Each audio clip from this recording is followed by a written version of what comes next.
Magandang araw mga kaibigan. Ngayon po gagawa po ako ng red velvet cupcake. Kaya ito po mga ingredients niya. All-purpose flour, cornstarch, cocoa powder, vinegar, egg, sugar, fresh milk, cooking oil, butter, food color, red food color, baking powder, vanilla, tsaka baking soda. Ayan po, gagawa po ko ng buttermilk. Ilagay ko na po itong 1 tablespoon vinegar sa 1 cup na milk natin. Maging ano po ito, buttermilk. Ayan. Ayan, pagsamahin ko na po itong ano natin na itlog, cooking oil natin, at saka itong butter natin. At saka yung butter natin. Malamig kasi kaya natulog siya. Melted butter, 1 tablespoon. Ilagay ko na po itong buttermilk natin ha. Lagay na po ko ng food color. Ayan, red food color.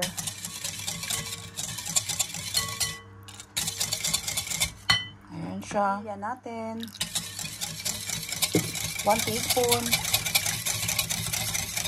Ayan, pagsamahin ko na po itong ano natin ha. All-purpose flour na 1 cup. Cornstarch natin. 1 tablespoon. Tsaka yung cacao natin. Chocolate powder. Tsaka yung sugar natin. Yung baking powder natin na 15 grams. 1 tablespoon siguro ito. 1 tablespoon. Isip ko lang kasi buo-buo po yung baking ano dito, baking powder dito. Baking soda natin.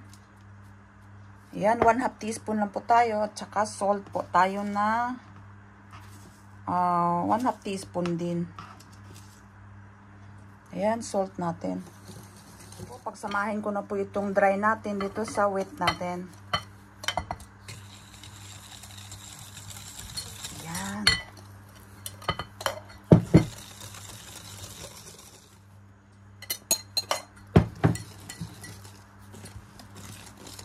Ayan, mix lang tayo.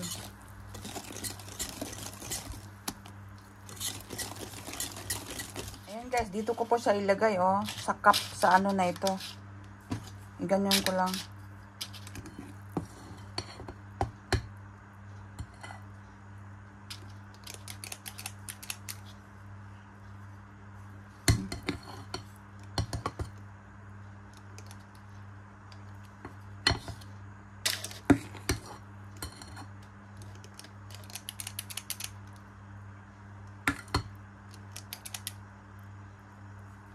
Ganyan lang guys, na 9 lang nagawa ko.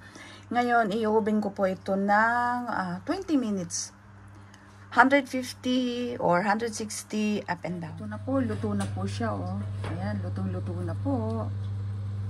Ayan, lutong-luto na yung red velvet natin. Ayan guys, palamigin ko lang ha. Ayan, tingnan nyo, palamigin lang natin. Mainit-init pa eh. Ayan guys, malamig na. Tingnan nyo, yung ano natin, yung red velvet natin. Wow! Ngayon, buksan natin. Ayan tingnan nyo yung red velvet ko. Wow! Grabe, as in. Tingnan nyo. Ayan tingnan nyo sa loob. Wow! Ay, super. Ayan, ang red velvet natin. Ngayon, gusto ko siyang lagyan ng frosting. Ito yung cream cheese po ito ha. Ayan. Ayan. Para mas masarap siya, di ba? Ayan. Ito ang gusto kong tikman na may frosting. Kaya tingnan nyo. Ayan Ay, naku, kasarap. Uy. Ano to? Cream cheese frosting po ito ha. Tingnan nyo. Grabe, ang sarap. Grabe po. Sarap na. Super. Ito special na cream cheese frosting. Sobra ko po ito ng isang araw. Kaya ayan, ang red velvet ko. Kaya maraming salamat po mga kaibigan ha. Sa panonood nyo po sa recipe ko ngayon na red velvet cupcake.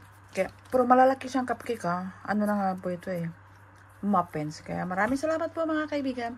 God bless po sa ating lahat at enjoy cooking lang po tayo mga kaibigan. Bye bye!